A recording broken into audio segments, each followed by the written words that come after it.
ऐसे व्यक्ति विशेष को बिल्कुल नहीं क्षमा करूंगा, और अगर वो मेरे सामने कभी आया, मैं स्वयं एक अपराध कारित कर सकता हूँ, मार सकता हूँ उसको। अरे सर, ऑन कैमरा आप ऐसा बोलेंगे? ऑन कैमरा बोलूंगा मैं। लेकिन अगर इंटेंशनली एक व्यक्ति विशेष ये कहता है कि मेरा लड़का एक ब्राह्मण लड़की के साथ संबंध बनाएगा, तब हम क्रीमी लेयर से आरक्षण को समाप्त करें। 10 बार बोल चुका, बार बार बोलूंगा, और जितने सनातनी है सब मारेंगे। हम तो इस हिंसा को प्रमोट नहीं करेंगे।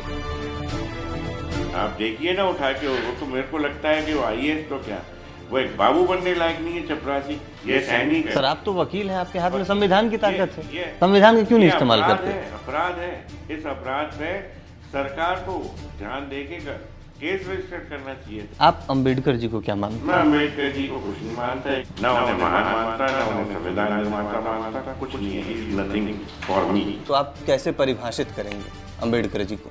अंबेडकर जो नाम है ना, वो इस देश में विवाद का विषय है। मैं बताता हूँ, अंबेडकर ने स्वयं अपनी पुस्तक में लिखा है कि मैं इस संविधान से सहमत नहीं हूँ, मेरा मन करता है कि इस संविधान को मैं जला दूं। और अंबेडकर को तो अंबेडकर क्यों कहें हम? वो तो सकपाल है, सकपाल कहेंगे हम, अपना ब्राह्मण नाम नहीं देंगे।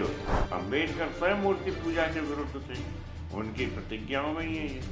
लेकिन आप अंबेडकर की मूर्तियां गली गली में, चौराहे पे, स्कूल में, मस्जिद में, मंदिर में, सब जगह लगाना चाहते हैं। क्यों लगा रहे हैं? नहीं सर, वो तो ये तर्क निकल करके आता है कि वो कोई ये नहीं बोलेगा कि आप मेरी पूजा करो। ये अपनी अपनी श्रद्धा है, ये अपनी अपनी आस्था है। अंबेडकर को संविधान निर्माता कब और कहाँ घोषित किया?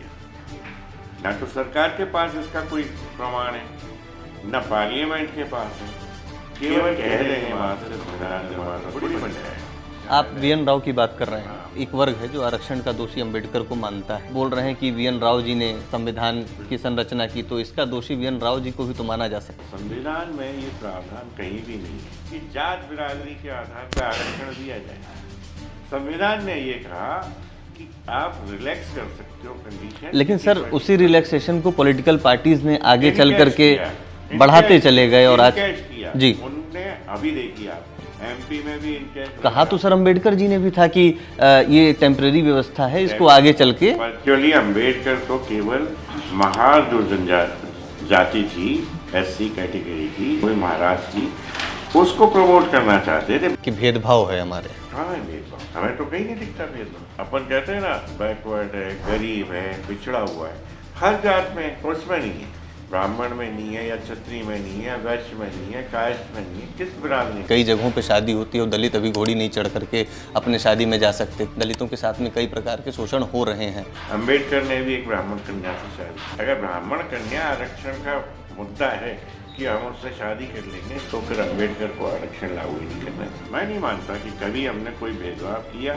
या हमने इनके साथ कोई अत्याचार किया, या हमारे पूर्वजों ने किया। अगर हमारे पूर्वज अत्याचार कर रहे होते तो अंबेडकर भी छूटे बूटे न होते। अपने वो नीला कबूतर और वो सब जो कह दिया। नीला कबूतर कहाँ से आया? ये नीला नाम किसने दिया? उनने खुद पैदा किया ना ये नैरेटिव। कहाँ उस नीले कबूतर को खत्म ही कर देंगे? कहाँ उस नीले कबूतर को खत्म ही कर देंगे? सर, कल को पाकिस्तान बोलेगा कि भगवा इंडिया का कुछ, तो मतलब सर ये तो मामला गड़बड़ हो जाएगा। भगवा हमारा सनातनी है, अगर पाकिस्तान एडॉप्ट करता है तो हम बड़े हर्ष के साथ स्वागत करेंगे। सनातन को स्वीकार कर रहा है तो पाकिस्तान को सनातनी घोषित कर देंगे। अनिल मिश्रा स्वयं एक सवर्ण है, इसलिए वो अपने जाति की वकालत करते हैं। नमस्कार दोस्तों, आप देख रहे हैं विस्तार डिजिटल। मैं हूं प्रत्यक्ष दुबे, और आज हमारे साथ ऐसे जाने माने शख्सियत हैं। अब शख्सियत के बारे में बोलूं, या फिर उनकी ख्याति के बारे में बोलूं, या फिर जो आप पसंद कर रहे हैं लगातार कमेंट करना, लाइक करना, डिसलाइक करना। कमेंट्स में आप कई बार प्यार भी दे रहे हैं, और कई बार ऐसा भी हो रहा है कि आप बहुत ज़्यादा नकार भी रहे हैं। आप एक होता है ना डिस्कोर्स, आप अपना वो भी प्रकट कर रहे हैं। तो सबसे पहले मैं आपको मिलवाना चाहूँगा ग्वालियर हाई कोर्ट के बहुप्रचलित वकील और लगातार अपने बातों से विवाद में रहने वाले। सर, सवाल से ही शुरू करेंगे क्योंकि नाम आपका हर जगह प्रचलित है। और सबसे पहला सवाल मेरा यही रहेगा, मैं ये सोच भी रहा था कि लगातार कमेंट सेक्शन में आ रहा था कि अगर आपके दिमाग में, आपके सामने एक सवाल आता है अंबेडकर, तो आप कैसे परिभाषित करेंगे अंबेडकर जी को? अंबेडकर जो नाम है ना, वो इस देश में विवाद का विषय है, जो मेरा मत है और अधिकांश लोगों की मान्यता है कि अंबेडकर नाम ही विवाद है। अंबेडकर नाम में बहुत बड़ा विवाद छुपा है, क्योंकि अंबेडकर को एक संविधान निर्माता के रूप में नैरेटिव सेट किया गया, प्रस्तुत किया गया, जबकि nothing has been done by the Ambedkar, not even a single article has been written by him. He was mere a member or president of that committee, and he had only produced or put up the constitution. Virtually, the constitution was drafted by the Sir V.N. Rao. 243 articles were drafted by the Sir V.N. Rao, and V.N. Rao's name has been virtually उस नाम को इस तरह से political दबा दिया गया उस सत्य को, क्योंकि अंबेडकर को किसी भी दिशा में ऊपर लाना था। एक वोट की राजनीति, और वो राजनीति उस समय कांग्रेस ने की, और अंबेडकर के नाम पे ही सारी की सारी जो अपन देखते हैं ना, जात बिरादरियाँ, ये सब बट गए। दूसरा मैं कहना चाहूँगा कि अंबेडकर के नाम पे आरक्षण, संविधान, सारी चीज़ें मान्यता में आ जाती हैं, एक नैरेटिव सेट है। संविधान में आरक्षण की कोई व्यवस्था ही नहीं है कहीं। संविधान में तो एक रिलैक्सेशन की व्यवस्था है कि रिलैक्स कर सकते हैं उस आर्टिकल को। ये तो सेपरेटली एक नोटिफिकेशन जारी करती है गवर्नमेंट, जिससे कि सब लागू हो जाता है आरक्षण। और आरक्षण ही ऐसा विषय है जिससे हमारे भारत की समरसता, भाईचारा जो है वो बचा हुआ है, क्योंकि आरक्षण यहाँ पे जातीय आधार पर किया गया है। और जहाँ रिजर्वेशन और आरक्षण वर्ड आ जाता है, वहाँ मतलब स्वतः ही लोगों के बीच अपने आप एक वैमनस्यता, एक डिफरेंस पैदा हो जाता है। एक सवर्ण समाज का व्यक्ति एक आरक्षण वाले व्यक्ति से अपने आप ही थोड़ा सा डिस्टेंस मेंटेन करने लगता है, और आरक्षण वाला सवर्ण समाज से मेंटेन करने लगता है, क्योंकि आरक्षण जात के आधार पर दिया गया।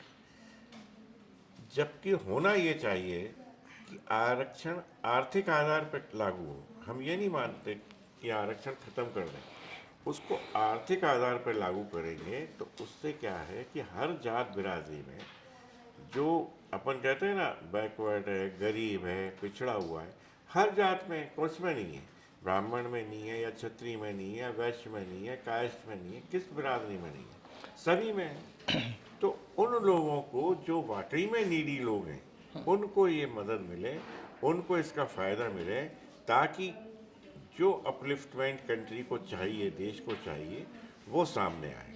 ये आप अभी हालिया परिस्थिति की बात कर रहे हैं, या फिर जिस समय संविधान को ड्राफ्ट किया गया आप उस वक्त की बात कर रहे हैं? क्योंकि अगर ऐसा देखा जाए, आपने बोला वैमनस्यता या फिर जो दूरी है, ये जो दूरी रही है, वैमनस्यता रही है, इसी के कारण तो आरक्षण लाया गया है। नहीं, इसके कारण कभी नहीं लाया गया आरक्षण। तो सिर्फ एक वोट की राजनीति के लिए लाया गया कि इन लोगों को, जो पर्टिकुलर लोग हैं, उनकी बिरादरियों को किस तरह से पॉलिटिकल पार्टीज जो अपने फेवर में कर सके, तो कोई लालच देते हैं। उस लालच का परिणाम ये है कि आज वो वैमनस्यता की खाई जो है बहुत ज़्यादा चौड़ी हो चुकी है, और उसको भरा जाना केवल आर्थिक आधार पर जब आरक्षण लागू होगा तभी भर पाएंगे। सर, लेकिन एक सच्चाई तो ये भी है ना कि आज भी हम लोग देखते हैं कि कई जगहों पे शादी होती है और दलित अभी घोड़ी नहीं चढ़ करके अपने शादी में जा सकते। कई जगह अभी भी शोषण की जो खबरें हैं, अब हम लोग तो न्यूज़ इंडस्ट्री में, सर, अब हमारा काम है ये काम करना, हम लोग ऐसी खबरें लगाते हैं कि अभी भी कई बार कई जगहों पर दलितों के साथ में कई प्रकार के शोषण हो रहे हैं। अब संख्या कम हुई है, ज़्यादा हुई है, इस चीज़ पे आप वकील हैं, आपके यहाँ केस जो है कि आते रहते हैं, आप इसको ज़्यादा अच्छे से स्टडी करेंगे। मैंने तो ऐसा देखा नहीं है, सुना ही मैंने है। लेकिन अगर कोई किसी रूरल एरिया में कोई ट्रेडिशन है, तो उस ट्रेडिशन के तहत तो सारी चीज़ें हो सकती हैं, वो पॉसिबल नहीं है। हमारे यहाँ कस्टम और ट्रेडिशंस पर चलता है, उसका प्रावधान कॉन्स्टिट्यूशन में। सर, लेकिन ट्रेडिशन के नाम पे है कि आपने कहा, अरे कोई अपवाद को लेके क्यों अपन उस बीच में आए?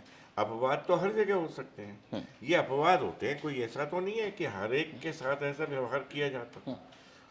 और हम तो कहते हैं अगर कोई व्यक्ति विशेष इस तरह से किसी को रोकता है तो वो भी एक आपराधिक कृत्य है। भले ही वो मेरे द्वारा किया गया है, मेरे खिलाफ कार्रवाई की जानी चाहिए, जिससे कि समाज में एक समरसता है, देश में एक समरसता स्थापित हो, भाईचारा स्थापित हो। लेकिन किसी को हम ये नहीं कह सकते if the person is able to do the same thing or certain thing, कि वो घोड़ी चढ़े, वो हेलीकॉप्टर में बैठे, तो उसको बैठने देने में कहाँ परेशानी है। और अगर ऐसा रोक टोक होती है तो उसके खिलाफ कार्रवाई करें, और इसी तरह से समरसता स्थापित होनी चाहिए।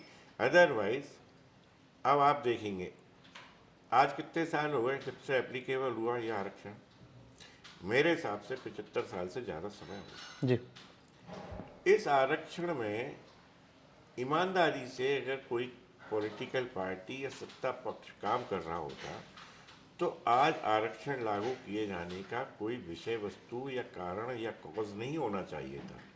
मैं उसे एक्सप्लेन करता हूँ आपको। पहली बात तो आरक्षण जो होता है, रिजर्वेशन, वो दो तरह से होता है। एक हॉरिजेंटल होता है और एक वर्टिकल होता है। ये टर्मिनोलॉजी है मतलब लॉ की। तो जो आप थोड़ा आसान भाषा में बताएंगे सर, क्योंकि क्या है कि आम दर्शकों को भी ये समझ में आए तो। अब मैं हॉरिजेंटल और वर्टिकल का हिंदी नहीं समझ पाऊंगा, वो देख के बताना पड़ेगा, लेकिन दो तरह का होता है। तो उसमें यह है कि जो जात बिरादरी के आधार पर आरक्षण दिया जाता है वो होता है वर्टिकल, और हॉरिजेंटल जो होता है वो होता है जो एक विशेष दर्जा जिन्हें मिला हुआ है, जैसे हैंडीकैप लोग हैं उनको दिया, स्त्रियों को दे दिया। स्त्रियों में भी बहुत सारी चीज़ें ऐसी होती हैं जो दिया जाता है। तो जैसे अभी EWS एक चल रहा है सब्जेक्ट, वो आरक्षण भी हॉरिजेंटल में आता है। उसका रीज़न ये है क्योंकि वो आरक्षण उस 50% में से उठा के ही 10% अलग दिया गया है। हालांकि उसमें भी भेदभाव किया गया। नाम आरक्षण जरूर कह दिया उन्होंने, लेकिन आरक्षण देने के बाद वो सुविधाएं दी जो SC ST के आरक्षण में दी जाती हैं नहीं दी। सर नहीं, इसको थोड़ा सा और बताइए, क्योंकि EWS को लेकर के एक काफ़ी भारी मात्रा में कन्फ्यूज़न है। एक आरक्षण तो मिल गया, लेकिन आरक्षण के साथ में आप बोल रहे हैं कि भेदभाव है। वहीं एक गुट ये भी बोलता है लगातार कि इस 10% की भी आवश्यकता नहीं थी, क्योंकि जो सवर्ण समाज है वो ऑलरेडी वैसा माना जाता है कि अग्रिम पंक्ति का समाज है, समाज में उनको भेदभाव नहीं झेलना पड़ा है, इनके यहाँ ज़मीनें बहुत होती हैं, ख़ानदानी रईस होते हैं, जो एक आम जनमानस की जो भावना है उसको लेकर के अगर बात की जाए तो इस तरीके की एक मान्यता है। ये एक नैरेटिव सेट किया हुआ है शुरू से। अदरवाइज आप एक सर्वे करें, कौन सी ऐसी जात बिरादरी है जिसमें क्रीमी लेयर नहीं है, जिसमें मिडिल क्लास नहीं है, और जिसमें लोअर क्लास नहीं है, या गरीब नहीं है, या पिछड़ा हुआ नहीं है। हर बिरादरी, हर जात में ये संभव ही नहीं है कि किसी जात में पिछड़ा हुआ या गरीब व्यक्ति ना हो। मैं आपको सवर्ण जहाँ कहते हैं ब्राह्मण, क्षत्रिय, कायस्थ, वैश्य और अन्य समाज हैं, उन सारे समाजों में ये दिखा सकता हूँ। और I have seen so many person. मैंने क्षत्रियों को चाय और वो टिकिया विकिया बेचते देखा है, पुताई करते देखा है, घरों की सफाई करते देखा है, ब्राह्मण को देखा है, सारी चीज़ें। तो इसमें कहीं वो नहीं है। ये तो एक नैरेटिव सेट कर दिया है कि सवर्ण पहले से सक्षम है, और वो सक्षम चले आ रहे हैं हजारों सालों से। हजारों साल शायद उनने देखे, मैंने तो नहीं देखे थे। कहीं ऐसा तो नहीं कि अनिल मिश्रा स्वयं एक सवर्ण है इसलिए वो अपने जाति की वकालत करते हैं? मैंने जाति विशेष की वकालत कभी नहीं की। मैंने तो भारत के हर नागरिक की वकालत की है। मैं चाहता हूँ कि भारत देश जो लगातार 47 से आज तक, हम हमेशा ये देखते हैं प्रगतिशील है जी। अरे वो प्रगतिशील पे कहीं फुल स्टॉप लगेगा या नहीं? हम कब प्रगति कर पाएंगे? और प्रगति क्यों नहीं हो रही?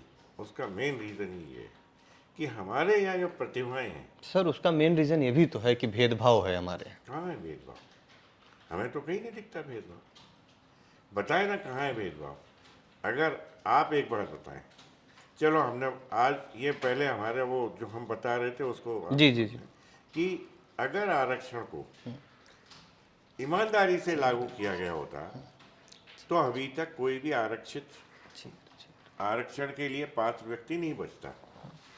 अब मैं उसका सबसे पहले एग्जाम्पल दूं। जब प्रथम 10 वर्ष के लिए आरक्षण लागू हुआ, उस समय सेंसस जो था, जनगणना जो थी, वो इंडिया की 37 करोड़ थी जी।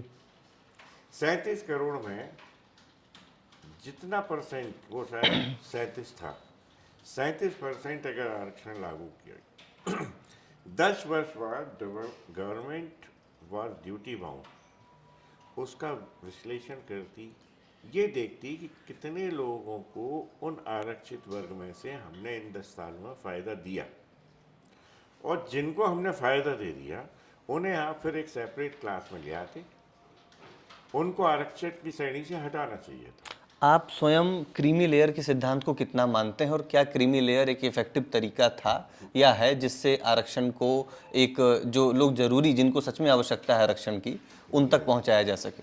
क्रीमी लेयर और मैं जो कह रहा था वो दोनों एक ही चीज़ है। जी जिन लोगों को एक बार उस रिजर्वेशन का फ़ायदा दे दिया गया, उन लोगों को स्वतः ही सेपरेट कर देना चाहिए, इस तरह की व्यवस्था होनी चाहिए। और जो रिमेनिंग लोग हैं जिन तक कभी पहुंच ही नहीं पाया आज तक आरक्षण का लाभ, उन लोगों को आरक्षण का लाभ मिलना चाहिए। अभी देखिए गवई ने भी ये कहा, जो CGI थे CGI को भाई। उनने भी ये कहा, बहुत सारे लोग कह रहे हैं, सुप्रीम कोर्ट तो लगातार कह रहा है कि एक बार इसका विश्लेषण तो करें आप कि कितने लोगों को लाभ मिल चुका है।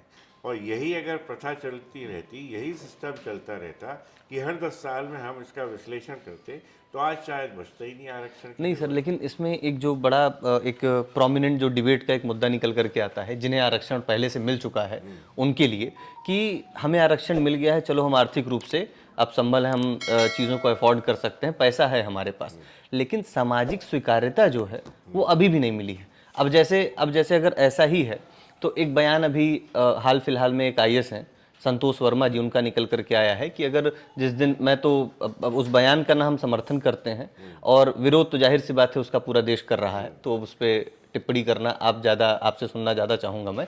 लेकिन जो एक बयान निकल करके आया है कि जो ब्राह्मण हैं वो अपनी कन्याओं के साथ एक होता है कि मतलब बोलना भी एक तरह से शर्म की बात है मैं उस आपको चीज़ को। बताऊं, जी कहीं भी जहाँ पे अफेयर्स में और मैरिज में जो बच्चे अफेयर में आते हैं, चाहे वो किसी कास्ट के हों, वहाँ तक तो कोई रोक नहीं है। संविधान ने उन्हें राइट दे रखा है, पालेंगे तो करते हैं और कर रहे हैं लगातार। और ये तो अम्बेडकर के ज़माने से ही चल रहा है। अम्बेडकर ने भी एक ब्राह्मण कन्या से शादी की थी। अगर ब्राह्मण कन्या आरक्षण का मुद्दा है कि हम उससे शादी कर लेंगे, तो फिर अम्बेडकर को आरक्षण लागू ही नहीं करना चाहिए था। पहला बात। दूसरी बात ये कि जहाँ सर, तक सवाल फैक्चुअली है, लेकिन इस बात में डिबेट है ब्राह्मण कन्या से शादी करने। हाँ की थी ना हमने, ये तो वो भी मानते हैं खुद। उसने खुद कहा ना IAS ने कि हमें हमारे लड़के को ब्राह्मण कन्या दो, उससे हमारे लड़के से संबंध बनाए वो, तब हम विचार करेंगे आरक्षण को ख़त्म करें क्रीमी लेयर से। क्रीमी लेयर से, वो भी बाकी से नहीं। अब मैं ये खुद आपसे पूछना चाहता हूँ, ऐसी कौन सी जात या बिरादरी है भारत में जो दूसरी जात बिरादरी में अपने बच्चों को, लड़के को या लड़की को, जो बेटी और रोटी का रिश्ता है वो रखना चाहती है? कोई नहीं है। उसका सबसे पहला उदाहरण मैं बताऊं, वो एक बेचारी लड़की है घावरी, जी वो वाल्मीकि समाज से आती है, basically she is from Indore, और वो शायद आजकल स्विट्जरलैंड है। मेरी भी उससे बात हुई है। उस लड़की से क्यों नहीं शादी कर पाया जो सांसद है आज? उसने भी एक ब्राह्मणों का नाम ले रखा है, रावण। वो रावण, मैं वही पूछ रहा था, आप चंद्रशेखर रावण की तरफ इशारा कर रहे हैं। हाँ, तो कहने का आशय ये, उस लड़की से शादी करने में उसे क्या आपत्ति थी? वो जाटव समाज से, वो वाल्मीकि से। अगर आप बेटी बोटी का रिश्ता रखना चाहते हो तो सभी लोग रखें ना, आप नहीं चाहते। अभी तो वो तो एक पहले से सर शादीशुदा नहीं था उस समय, जी पहले से नहीं था। दूसरी चीज़, अभी कई एग्जाम्पल मेरे सामने तो हजारों आते रहे। कोर्ट में आते हैं, हम लोग लगाते हैं हैबियस कॉर्पस लगाते हैं, बच्चे भाग जाते हैं, लड़कियां भाग जाती हैं, बहुत सारे केस होते हैं। अभी हमने मुश्किल से 5 दिन पहले ही देखा था न्यायालय में, उच्च न्यायालय में, वो भी डिवीजन में इनका, एक रजक मीन धोबी जी और एक जाटव का लड़का। जी तो रजक की लड़की अगर शादी करके भाग गई, लव अफेयर की शादी कर ली जाटव के लड़की से, तो रजक को इसमें आपत्ति क्यों थी? उसने कोर्ट में उसके बाप ने कहा और माँ ने कि नहीं साहब, हमारे बीच रोटी बेटी का रिश्ता नहीं हो सकता, हम जाटवों में अपनी लड़की नहीं दे सकते ना उनकी ले सकते। जाटव क्यों नहीं वाल्मीकि से शादी करते? आप किसी भी जाटव से पूछ के देखेंगे वो मना कर देगा। तो ये हमारे भारत का कल्चर और ट्रेडिशन है, इसमें क्यों इंटरफियर करना चाहते हैं? हम वैसे ही बहुत समरसता में जीते आए हैं हजारों लाखों सालों से, और आप उसको आज बिगाड़ना चाहते हैं, उसको उल्टा करना चाहते हैं कि साहब 3000 5000 साल से हम कष्ट झेल रहे हैं। हमें तो समझ में नहीं आया कौन से कष्ट हैं, ना हमने देखे। अगर कष्ट झेल रहे होते तो सबसे बड़ी चीज़ ये बता दो, अम्बेडकर जो थे इनके, जो इनको पिता मानते हैं, भगवान मानते हैं, वो कहाँ से सूट बूट टाई आप लगा क्या के आ मानते जाए? हैं? मैं नहीं मानता कि कभी हमने कोई भेदभाव किया या हमने इनके साथ कोई अत्याचार किया या हमारे पूर्वजों ने किया। आप अंबेडकर जी को क्या मानते मैं अम्बेडकर जी को कुछ नहीं मानता, एक व्यक्तिगत मानता हूँ और कुछ नहीं मानता। ना उन्हें महान मानता, ना उन्हें संविधान निर्माता मानता, कुछ नहीं है। He is nothing for me as well as for each and every सवर्ण एंड सनातनी। वो कुछ नहीं, नथिंग। उसने, आप ये बताइए, अम्बेडकर ने किसी भी आंदोलन में, स्वतंत्रता संग्राम में कौन सा पार्टिसिपेट किया? वो लॉयर थे, बैरिस्टर थे, उनने कौन से, किसका केस लड़ा आज तक? कोई केस का एग्जाम्पल है आप? एक आर्टिकल बता दें अम्बेडकर ने किस आर्टिकल की रचना की? मैं चैलेंज करता हूँ इसको, और मैंने हजारों बार सबको चैलेंज किया है कि डिबेट करें आके मुझसे। मैं बताता हूँ, अम्बेडकर ने स्वयं अपनी पुस्तक में लिखा है कि मैं इस संविधान से सहमत नहीं हूँ, मेरा मन करता है कि इस संविधान को मैं जला दूँ। अब इससे ज़्यादा और क्या चाहिए? अम्बेडकर का नैरेटिव चलता रहेगा क्या? और अम्बेडकर को तो अम्बेडकर क्यों कहें हम? वो तो सकपाल है, सकपाल कहेंगे हम, अपना ब्राह्मण नाम नहीं देंगे उसे, बिल्कुल नहीं देंगे। जब हम, इन लोगों की फीलिंग और भावनाएं ऐसी हैं हमारे प्रति, तो हमारी भी भावनाएं ऐसी हैं कि हम किसी भी कीमत पर उस सकपाल को, सर? अम्बेडकर उदाहरण नाम और नहीं डिबेट देंगे। तो कई निकल करके आएंगे अगर, उदाहरण और लेकिन डिबेट आपने होंगे। जैसे बोला इन लोगों को, मेरा ध्यान उस तरफ जा रहा इन है। लोग मीन्स पर्टिकुलर उस कास्ट के लोग हैं जो हमारे सनातन से भी भटक गए और बेवजह हमारे देवी देवताओं को, हमारे ग्रंथों को, शास्त्रों को गालियां देते हैं, जलाते हैं, उनके ऊपर सर यूरिन दो चीज़ है सर, एक तो भारत अपने आप में एक सेक्युलर कंट्री है, और दूसरा ये कि इन लोगों को और हम लोगों में सर ये जो बंटवारा है, ये बंटवारा बढ़ जा रहा है, फिर लोग कहेंगे कि आप बांट रहे हैं। अब आप थोड़ा सा सेक्युलर हो, is a different aspect. Secular, संविधान ने एक सेक्युलर कंट्री बनाया, संविधान ने बहुत सारे प्रावधान किए। जी। संविधान ने सनातन का भी प्रावधान किया, सिखों को भी राइट दिए, मोमडन्स को भी राइट दिए, सारे राइट दिए। मोमडन ने कभी हमारे यहाँ मंदिरों में आके मूर्तियाँ नहीं तोड़ी, सनातनों का कभी विरोध नहीं किया, मंदिरों का, हमारे ग्रंथों का, हमारे मनुस्मृति का विरोध नहीं किया, न जलाया। यही पर्टिकुलर कास्ट क्यों ऐसा करती है? क्या ये बौद्ध को जानते हैं? ये बौद्ध अनुयायी नहीं है। हम तो बौद्ध भी सनातनी है मान के चलते हैं ना, और बौद्ध खुद मानते हैं कि सनातन का पार्ट है। जी। ये तो बौद्ध भी नहीं है, ये तो एक जो नैरेटिव सेट हुआ कि वो बाबा जो थे सकपाल, उनका एक नया बुद्धवाद चल पड़ा, वो उसके बुद्धवाद के अनुयायी हैं, और उसके बुद्धवाद के भी अनुयायी होते तो उनका कहना था, अम्बेडकर को भी ये फॉलो करते कि अम्बेडकर स्वयं मूर्ति पूजा के विरुद्ध थे, उनकी प्रतिज्ञाओं में ही है ये। लेकिन आप अम्बेडकर की मूर्तियाँ गली गली में, चौराहे पे, स्कूल में, मस्जिद में, मंदिर में, सब जगह लगाना चाहते हैं। क्यों लगा रहे हैं? नहीं सर, वो तो ये तर्क निकल करके आता है कि वो कोई ये नहीं बोलेगा कि आप मेरी पूजा करो, ये अपनी अपनी श्रद्धा है, ये अपनी अपनी आस्था है। नहीं, अगर कोई, मैं मान लीजिए किसी चीज़ का विरोधी हूँ, तो मेरे को अगर फॉलो करने वाले लोग हैं तो मेरी पसंद का कार्य करेंगे, ना कि मेरे अगेंस्ट काम करेंगे। ये लोग अगेंस्ट करते हैं। दूसरी चीज़ ये कि अम्बेडकर को संविधान निर्माता कब और कहाँ घोषित किया? ना तो सरकार के पास इसका कोई प्रमाण है, ना पार्लियामेंट के पास है। केवल कह देने मात्र से संविधान निर्माता थोड़ी बन जाएगा। मैं इसीलिए इस विषय पे डिबेट हो रही है और कंटिन्यू होती रहेगी। आज जो पुण्यात्मा सर हमारे वीएन राव साहब की थी, उनने जो कॉन्स्टिट्यूशन, संविधान की संरचना की, उनने वर्मा का संविधान भी लिखा। वो 52 में अपना जो इंटरनेशनल जी, आप वीएन राव की बात कर रहे हैं। हाँ। और अगर आप जैसे कि आज के समय में आरक्षण क्या एक वर्ग है जो आरक्षण का दोषी अंबेडकर को मानता है, आप अब बोल रहे हैं कि वीएन राव जी ने संविधान की संरचना की, तो इसका दोषी वी एन राव जी को भी तो माना जा सकता है। नहीं, बी एन राव का इंटेंशन कभी ये नहीं था। मैंने शुरू में ही कहा था, संविधान में ये प्रावधान कहीं भी नहीं है कि जात बिरादरी के आधार पर आरक्षण दिया जाए।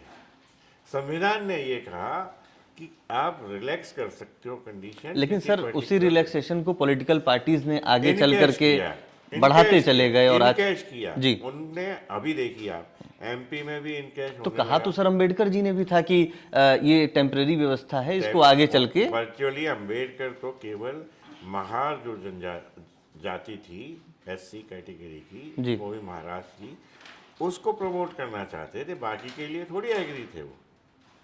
वो तो महार थे और उनको बड़ौदा जो राजघराना था उसने उनकी एजुकेशन कराई थी।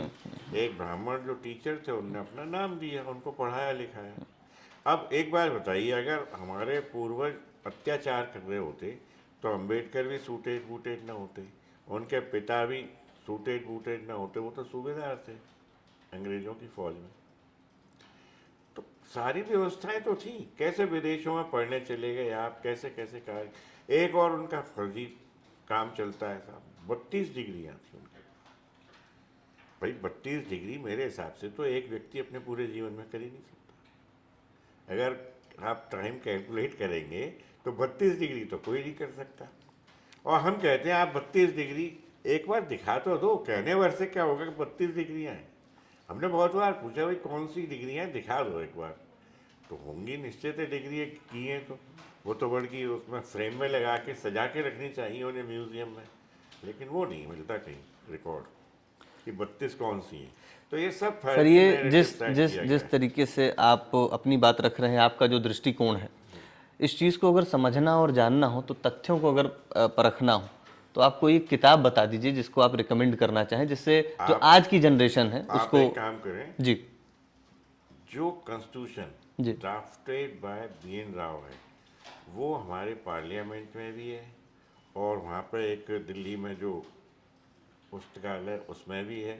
उसकी आप एक सर्टिफाइड कॉपी ले लीजिए, उस आपको साफ मालूम चल जाएगा। उसके ऊपर ही फ्रंट पेज पे ही लिखा है, drafted by sir B N Rao, और उसको गवर्नमेंट ने ऑथराइज किया। ये तो 46 में अपॉइंट हो गए थे, ये 47 में जब वो ड्राफ्ट कर चुके थे तब इनका अपॉइंटमेंट हुआ था। 47 में संविधान जो सभा थी उसमें अम्बेडकर का। तो कहने का आशय ये कुछ नहीं, हमने तो सब कुछ दिया ही है।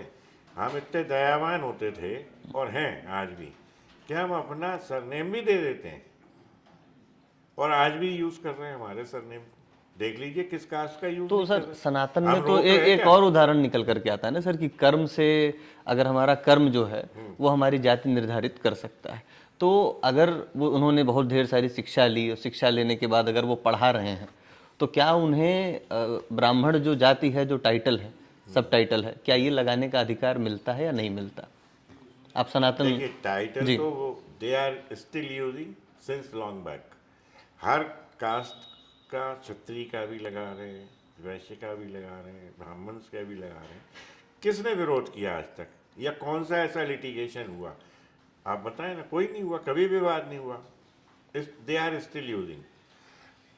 विवाद कहाँ होता है? जैसे वो दी देन हमारे चीफ जस्टिस थे मध्य प्रदेश के, उनके बच्चे पढ़े लिखे थे, तो उनने कहा मेरे घर में भी ब्राह्मण बहू हैं, तो हमने विवाद किया क्या? नहीं किया ना। इसी तरह से सबके साथ में एक सामाजिक समरसता अपने आप आ रही है। लेकिन अगर इंटेंशनली एक व्यक्ति विशेष ये कहता है कि मेरा लड़का एक ब्राह्मण लड़की के साथ संबंध बनाएगा, तब हम क्रीमी लेयर से आरक्षण को समाप्त करेंगे, तो ऐसे व्यक्ति विशेष को मैं पर्सनली बिल्कुल नहीं क्षमा करूंगा। और अगर वो मेरे सामने कभी आया तो मैं स्वयं एक अपराध कारित कर सकता हूँ, मार सकता हूँ उसको। अरे सर ऑन कैमरा आप ऐसा बोलेंगे? ऑन कैमरा बोलूंगा मैं, और 10 बार बोल चुका, फिर बार बार बोलूंगा, और जितने सनातनी है सब मारेंगे उसे। ये सहन नहीं करेंगे। सर आप तो वकील हैं, आपके हाथ में संविधान की ताकत है। ये संविधान के क्यों नहीं इस्तेमाल करते? अपराध है। इस अपराध पे सरकार को ध्यान देके केस रजिस्टर करना चाहिए था उसके अगेंस्ट। न्यायालय का अपमान किया उसने। न्यायालय का अपमान कितना बड़ा किया। एक वो तरफ कहता है कि उनके बच्चों को इंटेंशनली सिविल जज नहीं बनने दिया जाता, हाई कोर्ट कम नंबर दे देता है, 0.5% नंबर कम कर देता है, उनके बच्चे सिविल जज नहीं बन पाते। आप देखिए ना उठा के, वो तो मेरे को लगता है कि वो IAS तो क्या, वो एक बाबू बनने लायक नहीं है चपरासी, जिसने आज तक ये नहीं देखा इतिहास उठा के कि उनका रिजर्वेशन है, उनके मजिस्ट्रेट बहुत सारे बनते हैं, उनके ADJ बहुत सारे बनते हैं, उनके अंदर से हाई कोर्ट जजेज बनते हैं, सुप्रीम कोर्ट जजेज बनते हैं। कैसी बात कर रहा है वो, उसको बिल्कुल नहीं है। और ये एक न्यायालय की अवमानना है, न्यायालय की गरिमा के अगेंस्ट बात की है। इस पे भी शासन को, प्रशासन को ध्यान दे के उसके विरुद्ध कार्रवाई करनी चाहिए थी। आपने देखा सर उसका कार्रवाई करनी चाहिए थी, लेकिन मतलब हम तो इस हिंसा को प्रमोट नहीं करेंगे। और आप खासकर से आपको सर एस्पायरिंग वकील देख रहे होंगे, तो क्या जिन्हें होगा? पता है कि संवैधानिक वकील तरीके से हम वकील न्याय लिया बाद जा में, सकता है। हम जी वकील बाद में, जी इस भारत के नागरिक पहले हैं, और हम इस भारत में सामरिक समरसता लाते हैं। ऐसे व्यक्ति विशेषों को रहने का अधिकार नहीं है जो हमारे जात बरादरियों में आपस में वैमनस्यता और लड़ाई करा रहे हैं। कैसे रहने देंगे ऐसे व्यक्तियों को? बिल्कुल नहीं रहने देंगे। सर, आपके बारे में भी तो यही कहा जाता है। मैं क्या कर रहा हूँ? मैंने तो नहीं कहा कि मैं ब्राह्मण हूँ तो ब्राह्मणों को प्रमोट करना चाहता हूँ। मैं तो सब सनातनियों की बात करता हूँ। सनातनियों में जाटव भी आते हैं, आप गलत बात मत सोचें। जी बहुत सारे जाटव हैं जो मेरे संपर्क में है, मेरे फॉलोअर हैं। और मैं आपको बता दूं, एक सरदार दिनेश सिंह जी हैं, LLM, आपने सुना होगा, BN राव पे अक्सर बोलते हैं। वो स्वयं भी पहले जाटव थे, बाद में उन्होंने सिख धर्म एडॉप्ट किया। वो कितना अच्छी व्याख्या करते हैं सर BN राव के बारे में। बहुत सारे हैं हमारे यहाँ, गोपी लाल जी हैं ग्वालियर में, वो बिल्कुल नहीं मानते इन चीज़ों को। अरे क्या मतलब है? आप एक माइंड मेकअप करके, ब्रेन वॉश करके चलेंगे तो उससे तो काम चलेगा नहीं। हमने तो नहीं कहा कि हम अगर ब्राह्मण हैं तो हम ब्राह्मणों को प्रमोट लेकिन सर करेंगे। आपने ये नहीं कहा, आपने वो नीला कबूतर और वो सब जो नीला कह दिया। कबूतर, नीला कबूतर कहाँ से आया? ये नीला नाम किसने दिया? उनने खुद पैदा किया ना ये नैरेटिव। तो हम उस नीले कबूतर को ख़त्म ही कर देंगे ना। क्यों नहीं करेंगे? क्या नीला उनका बपौती है क्या? सबके लिए है नीला, पूरे। अब सर कल को पाकिस्तान बोलेगा कि भगवा इंडिया का कुछ, तो मतलब सर ये तो मामला गड़बड़ हो जाएगा। भगवा हमारा सनातनी है, अगर पाकिस्तान एडॉप्ट करता है तो हम बड़े हर्ष के साथ स्वागत करेंगे। सनातन को स्वीकार कर रहा है वो। तो पाकिस्तान को सनातनी घोषित कर देंगे। अरे 100%। हम तो अपने साथ पढ़ाएंगे उन्हें बिठा के, अपने अपने यहाँ पे जो मंदिर है हमारे, जो हमारे विद्यालय हैं उनमें, अगर वो भगवा धारण करते हैं तो हम उन्हें इनवाइट करते हैं, आए, हम उनको ज्ञान देते हैं अपने शास्त्रों का। कैसी बात करते हैं? हम उनको एडॉप्ट कर लेंगे। सर हमारे यहाँ तो सनातन में एक बहुत अच्छी चीज़ है, अगर कोई मोमडन है, क्रिश्चियन है और किसी बिरादरी का है, उसे अगर सनातन एडॉप्ट करना है तो हमारे यहाँ गंगा मैया का एक बूंद जल हथेली पे रखते हैं और संकल्प कराते हैं, कहते हैं आज से मैं सनातनी हूँ, हम उसे सनातन में मान लेते हैं और वो आगे चलने लगता है। तो हमारे यहाँ तो बहुत अच्छा है, बहुत ईजी है, कहीं कोई कठिन नहीं है, क्लिष्ट नहीं है। इसे ही सर घर वापसी कहा गया है। बिल्कुल, घर वापसी होना भी चाहिए। ये हिंदुस्तान हिंदू राष्ट्र ही रहना चाहिए, सनातन राष्ट्र होना चाहिए। हर पार्टी जब भी शुरू से देख लें, इतिहास कहती है हिंदू राष्ट्र घोषित करेंगे। कौन ने आज तक कर दिया? वोट की राजनीति ऐसी है, खतरनाक। लेकिन सर फिर सेक्युलरिज्म कैसे बचेगा सर? सेक्युलरिज्म, सेक्युलर का मतलब ये है, इस कंट्री में हमने किसी मोमडन को जबरन तो नहीं कहा। कभी कहा क्या ऐसा केस आपने देखा कि तू चल हिंदू बन, इसके पीछे हमने मारकाट की हो? नहीं की ना। हमने किसी बौद्ध को कहा, हमने जैन को कहा, हमने क्रिश्चियन को कहा? नहीं कहा। सनातन सभी धर्म को समाहित करके चलता है, क्योंकि सभी धर्मों का जो बेस है और सर इतना नहीं कहा और घर वापसी बोल दिया, अब तो यही होगा ना, आप बोल रहे हैं वापस। ये सब घर वापसी होगी, स्वतः होगी, क्योंकि सबका जो बेस है, सबका जो आधार है वो सनातन ही है। सनातन से पुरातन कुछ नहीं है, ये अनादि है। यहाँ से यही नहीं पता कहाँ से चलता है और कहाँ खत्म होता है, इसका कोई अंत नहीं है। इसलिए सनातन में सारा ब्रह्मांड ही समाहित है, ये पृथ्वी नहीं। तो इसलिए आप ये दृष्टि से देखें इसे कि हम घर वापसी क्यों कहते हैं। हम इसलिए कहते हैं कि बहुत सारे मोमडन्स जो हैं बड़े अच्छे हमने देखे हैं, जो बहुत पवित्र हृदय के हैं, वो स्वतः कहते हैं कि हम लोग पहले से मोमडन नहीं थे। कोई कहता है हम चौहान वंशी थे, कोई कहता है हम ब्राह्मण थे, कोई कुछ, लेकिन जब इन्वेजन्स हुए मोमडन्स के, जी, तब वो कन्वर्शन जो हुए थे, फोर्सफुल कन्वर्जन की वो आप बात कर रहे वो फोर्सफुल कन्वर्जन हैं। जी, और जिन्होंने अपने मन से कन्वर्ट किया वो मन से किया, तो हमने तो कभी फोर्स नहीं किया आप हमारे रास्ते पे चलें या फिर सर सनातन को। फिर ऐसी बात क्यों आती है कि जब आप अभी आपने थोड़ी देर पहले बात की मैंने कहा जाटव हम जब बौद्ध धर्म अपनाते हैं या फिर नहीं, हमने ये कहा कि दलित जब ईसाई धर्म अपनाते हैं अपने मन से, तो सर वहां पे भी तो सवाल उठता है। हमने एक इंडिया गवर्नमेंट ने जी। और हमारी जो स्टेट की गवर्नमेंट, दोनों ने कानून बना रखे हैं जी, वो धर्म परिवर्तन को लेके। धर्म परिवर्तन अगर स्वतः, उसके लिए एक प्रोसीजर है। पहले उसमें एप्लीकेशन फाइल होती है डीएम के यहाँ। डीएम उस पर से वाकई में इंक्वायरी करता है कि ये किसी दबाव में तो नहीं है, किसी कारणवश लालच में तो नहीं किए जा रहे। तो DM was is duty bound to conduct the enquiry about this. मान लीजिए 100 लोगों की एक एप्लीकेशन गई डीएम के पास कि साहब ये 100 लोग धर्म परिवर्तित करना चाहते हैं, तो आप इसमें अनुमति प्रदान करें। ऐसा नहीं होता। अब एक लालच दिया, जैसे आपने उसकी बात की ईसाई धर्म की, तो आप देखिए छत्तीसगढ़ है, बहुत सारे ऐसे ट्राइबल एरिया हैं जी हाँ, जहाँ मिशनरीज खुली हुई हैं और सिर्फ लालच देके ही उनका धर्म परिवर्तन कराया जाता है। तो वो तो बहुत सारे केसेस ऐसे सामने आते हैं। हम हाई कोर्ट में खुद लड़ते हैं, जमानतें कराने आते हैं लोग, बाद में आते हैं सर्टिफिकेट ले लेके, जी साहब हमें तो फलाना लालच दे दिया था, उनके अगेंस्ट एफआईआर होती है। बहुत सारे केस हैं ऐसे। सर आपकी वीडियोस में एक कमेंट भी बड़ा प्रोमिनेंट आता है कि आप जो है कि इतनी वकालत करते हैं, ब्राह्मण हो सवर्ण हो उनकी, लेकिन सर आप इसमें से कितने लोग ऐसे हैं जिनका आप जो शुल्क है, जो गरीब ब्राह्मण या जो गरीब स्वर्ण है, उनको आप सर फीस में या फिर अपने वकालत आपकी जो एक चार्ज होता है उसमें आप मुआवजा देते हो या किस? देखिए मैं आपको बताऊं, मेरी वकालत हर बिरादरी और जात के लिए होती है। जी, मेरे पास मैक्सिमम केस जो है ना, ऐसे पुअर क्लास के आते हैं जिनमें जाटव भी हैं, वाल्मीकि भी हैं और अन्य बिरादरियाँ भी हैं, रजक भी हैं। मैं सर फ्री कितने ऑफ प्रो बोनो केस आप जो है? मैं प्रिवोनो बहुत सारे केस करता हूँ। बल्कि एक तो इतना बड़ा केस किया था कि मुझे जाटव समाज ग्वालियर में आके, मेरे घर पे ऑफिस में आके मुझे सम्मानित किया। एक लड़की थी माइनर, जी, प्रियंका, वो केस आज भी पेंडिंग है ट्रायल में। उसके साथ जो रैप कमिट होता है, उसकी कार्रवाई मैंने की।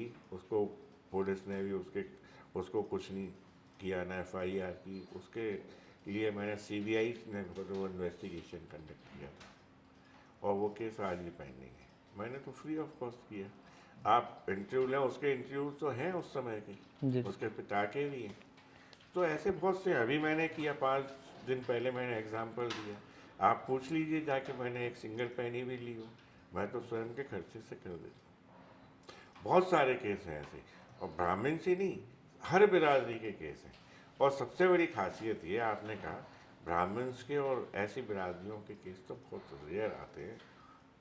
या तो वो नौकरियों के होते हैं उनके केस, या किसी और चीज़ के। लेकिन इस तरह के जो मटेरियल केसेस हैं वो इन्हीं बिरादरियों से मेरे पास आते हैं। मैं बहुत अच्छे से उनको स्वागत करता हूँ, उनका काम पूरे तन मन धन से करता हूँ। सर आपने नौकरियों की बात की, और नौकरी में भी सर एक जो है कि क्रीमी लेयर का बीच में सिद्धांत है, और एक होता है ना कि नौकरी में भी आरक्षण या प्रमोशन में आरक्षण जिसको बोलते हैं। वो तो नहीं होना चाहिए, कभी नहीं होना चाहिए सर क्योंकि never। नहीं तो इसमें भी सर एक तर्क निकल करके आता है कि हमें ऑफिस में भी भेदभाव और ऐसी चीज़ें झेलने को मिलती हैं, इसलिए जो है अगर हम उच्च पद में रहेंगे तो फिर जो भेदभाव है इसको मॉनिटर कर पाएंगे, जो एक तर्क निकल करके आता है। आप इस पे क्या आप कहेंगे? मुझे एक चीज़ बताइए, जी। हमें वकालत करते लगभग 38 साल हो गए। जी, हमारे सामने हर बिरादरी के जजेज आए और आते हैं आज भी। ऐसा तो नहीं हुआ कि हमने उनके सामने नाक मुँह सिकोड़ के मना कर दी, नहीं इसके जाएंगे ही नहीं, ये तो फलानी बिरादरी। हम तो सबके साथ घुल मिल के काम करते हैं ना। बड़ा अच्छे जजमेंट होते हैं तो तारीफ भी करते हैं उनकी, और वहाँ कहते भी हैं कि साहब बहुत अच्छा आपने फैसला किया है। ये कहीं भी नहीं है, ये तो सब एक बेकार का नैरेटिव सेट कर दिया है। कौन सा अधिकारी, कौन सी पोस्ट ऐसी है इस भारतवर्ष में जो किसी पर्टिकुलर बिरादरी को या किसी रिजर्व कैटेगरी के व्यक्ति को नहीं मिली आज तक? देखिए हमारे राष्ट्रपति जी, ठीक, प्रथम नागरिक हैं। किसने आज तक उंगली उठाई? चलो पूरे भारत में बता दो आप, तो एक भी नागरिक नहीं ना। हमारे प्रधानमंत्री जी को लें, वो एक ओबीसी श्रेणी से आते हैं, स्वीकार किया ना हमने, हम नहीं जिताया ना उन्हें। हमारे गवई साहब थे अभी चीफ जस्टिस ऑफ इंडिया, किसने उन पर आपत्ति की? आप एक भी एग्जाम्पल दें। अगर ऐसा करना होता तो उसी समय कहते नहीं इन्हें सीजीआई नहीं बनाना चाहिए साहब, ये फलानी पर्टिकुलर बिरादरी के हैं, हमारा सवर्ण का बनेगा। किसी ने नहीं कहा, सुप्रीम कोर्ट के सिंगल जज ने नहीं किया, भारत के किसी वकील ने रोज नहीं किया। ये तो ये तो सब कैद साहब तो हमारे नौकरी और प्रमोशन में आरक्षण जो है नहीं होना वो चाहिए, गलत आप है, ऐसा नहीं बोलो। होना चाहिए, क्योंकि आरक्षण का मतलब था उसे एक बार लाभ दे दिया, अब वो अपनी मेहनत से एक सेम चले ना कैडर। दो कैडर क्यों बनाना चाहते हो आप नौकरी में? भाई दो पैरेलल पोस्ट हैं, मान लीजिए दो कलेक्टर आईएएस बनते हैं, जी। तो दोनों की पैरेलल कैडर चलना चाहिए। ये थोड़ी होना चाहिए कि एक रिजर्व कैडर प्रमोशन में अलग चलेगा और उसका अलग चलेगा। नो, सीनियरिटी लिस्ट एक ही प्रिवेल करनी चाहिए। अब आप एक सोचिए कि इसके लॉस क्या है जी। रिजर्वेशन के। आपने कभी ऐसा सीन देखा हो तो बताएं कि एक जाटव समाज, रजक समाज, वाल्मीकि समाज का व्यक्ति अपने समाज के व्यक्ति से कभी इलाज कराने गया? बताएं, एक हाथ आप बताएं एग्जाम्पल मुझे। सर इमरजेंसी में थोड़ी पूछते हैं कि नहीं कौन से जात के पूछते, डॉक्टर बैठे हैं, नहीं, करा वो लेते हैं। हमेशा नहीं जाता। वो हमेशा जाता है जो सिटी के बहुत अच्छे डॉक्टर हैं, टॉप क्लास, उनके पास। वहाँ लाइन में भी लगता है, हम भी लगते हैं, वो भी फीस देता है, हम भी देते हैं। इसी तरह से वो मेरे पास क्यों आते हैं? वो अपने समाज के वकील उनके भी हैं, बहुत सारे हैं, जज भी हैं, तो उनके पास क्यों नहीं जाता केस लड़वाने? डिक्लेरेशन और भाषण तो बहुत देते हैं कि हम अपनी बिरादरी के व्यक्ति से ही काम कराएंगे, केस भी लड़वाएंगे अपने बिरादरी के से। मेरे पास आज भी तमाम सारे केस उनकी बिरादरी के हैं, उसमें सर्विस मैटर भी हैं, क्रिमिनल केस भी हैं, सिविल केस भी हैं। क्यों आते हैं? We are not inviting to them, बल्कि हम इसलिए, वो क्यों आते हैं? हमारी कैलिबर को, हमारी योग्यता को, हमारे जो उनके ऊपर एक हम देखते हैं कि ये गरीब हैं, हम उनको फीस नहीं चार्ज करते, हम खर्च करते हैं उनके लिए, मदद करते हैं, इसको देख के हमारे पास आते हैं। वरिष्ठ अधिवक्ता अनिल मिश्रा जी अंतरजातीय विवाह को कितना प्रमोट करते हैं या फिर कितना जो है कि स्वीकार करते हैं? अंतरजातीय विवाह अगर कर रहे हैं बच्चे एक दूसरे की पसंद से, जी।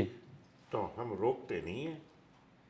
हम न न्यायालय को रोकने की क्षमता है, पात्रता है, जुडिक्शन है, संविधान ने परमिट किया है, वो संविधान को हम भी मानते हैं। ये तो संवैधानिक बात रही, आप व्यक्तिगत रूप से बताइए। व्यक्तिगत रूप से मैं ये मान्यता रखता हूँ कि अच्छे डिजर्विंग बच्चे हैं और आपस में अगर वो अच्छे से सेटल हो सकते हैं तो कर लेना चाहिए, उसमें कोई बुराई नहीं। लेकिन जहाँ ऐसे बेमेल जोड़े मिलते हैं कि एक साइकिल की पंचर सुधार रहा है, एक इंजीनियर है, तो वो गलत लगता है। और ऐसे एग्जाम्पल मैंने अपनी लाइफ में देखे हैं, केस लड़े उनके। यानी दोनों की योग्यता और कंपेटिबिलिटी अगर हाँ, स्वीकार्यता है तो वो कितने दिन चलेगी शादी? मैंने देखा वो शादी साल भर नहीं चल पाती, टूट जाती। आपके यहाँ भी सर केस आते होंगे ब्लास्फेमी के? ये हर तरह के केस में देखता हूँ मैं, और हर फील्ड के केसों को मैंने देखा है और आज भी देखता हूँ। नहीं सर, तो जो पेरेंट्स हैं वो बहुत रिजिड होते हैं, जैसे अभी आप ही ने बोला। पेरेंट्स बहुत इस बात से खफा होते हैं क्योंकि भाई एक इंजीनियर लड़की है और एक मैकेनिक के साथ जो साइकिल और वो ठीक कर रहा है बाइक, उसके साथ अगर वो शादी कर लेती है। नहीं सर, दो अगर इंजीनियर हैं उसके बाद भी पेरेंट्स की नहीं, उसमें पेरेंट्स फिर दखल मेरे हिसाब से बहुत रेयर ही करते हैं और उन्हें समझाया भी जा सकता है। हम लोग काफ़ी मीडिएशन करके समझाते हैं, बीइंग एडवोकेट। ऐसा कोई केस स्टडी या उदाहरण आप? बहुत सारे करते हैं हम तो को। हम पहले मैं इसमें काउंसलर भी रहा हूँ मीडिएशन में। अभी आजकल मैंने बंद कर दिया है। मीडिएशन एक स्पेशल ड्राइव है जो हाई कोर्ट ने और न्यायालय ने दी हुई है, उसमें एडवोकेट्स ही बैठते हैं। दोनों के मध्य वार्ता कराते हैं, समझौते कराते हैं। बताइए, रिश्तों को भी मजबूत कराए हैं और आप बहुत कड़वी, आपकी जो इमेज है बहुत कड़वी है। कड़वी इसलिए है क्योंकि थोड़ा हम सत्य बोलना पसंद करते हैं, और सत्य हमेशा कड़वा लगता है। जैसे हमने कहा ना BN राव, तो वो कड़वा लगता है सबको। हमने कहा सनातन, तो वो कड़वा लगेगा सबको। लेकिन सर, लोग डिसएग्री होते हैं तो आप नाराज हो जाते हैं, नहीं नहीं, हम कहीं नाराज। बड़ा उग्र बयान दे देते हैं। बयान उग्र इसलिए देते हैं, एक वकील हैं, हम बहस करने के आदी हैं, वहाँ पे भी उग्रता से बहस करनी पड़ती है ना हमें। हाँ तो हम वो चीज़, हमारा एक 40 साल से जो हैबिट बनी हुई है, उसको कैसे त्याग देंगे। सर, एक आखिरी सवाल होगा मेरा। हाँ, बताओ। आपके हिसाब से आरक्षण खत्म, अगर आप जैसा जिस तरीके से बोल रहे हैं कि आरक्षण की देश को ज़रूरत ही न पड़े, इसका फॉर्मूला क्या है? इसका सबसे बेस्ट फार्मूला ये है कि आरक्षण नहीं, आप हर बिरादरी के गरीब को लाभ पहुंचाएं, उसको नौकरियों में भी लाभ पहुंचाएं, उसे आर्थिक मदद भी करें, वहाँ समाप्त हो जाएगा, और वहाँ किसी को कोई ऐतराज भी नहीं होगा, डिफिकल्टी भी नहीं। चलिए, तो ये थे हमारे साथ वरिष्ठ अधिवक्ता अनिल मिश्रा जी। आपने इनको सुना, और एग्री या डिसएग्री आप जो भी करते हैं, आप कमेंट सेक्शन में ज़रूर लिख करके बताएं। हमने ट्रांसपेरेंट तरीके से जितने भी सवाल थे, जितने भी सवाल तैर रहे थे सोशल मीडिया में या अखबारों के थ्रू, जितने भी सवाल हमारे पास आ रहे थे, वो सारे सवालों को हमने पूछने की कोशिश की है, इनका वर्जन जानने की कोशिश की है। जो लगातार कमेंट सेक्शन में बातें चल रही थी, उन पर भी प्रतिक्रिया लेने की कोशिश की है, और ख़ासकर से जो एक धड़ा है, जो बट रहा है, जो वर्ग में आपस में बंटवारा हो रहा है, उस बंटवारे को लेकर के भी चर्चा की है। आपको हमारी ये बातचीत कैसी लगी, कमेंट सेक्शन में लिख करके ज़रूर बताएं। इस वीडियो को पूरा देखने के लिए आपका बहुत बहुत धन्यवाद। धन्यवाद आपका।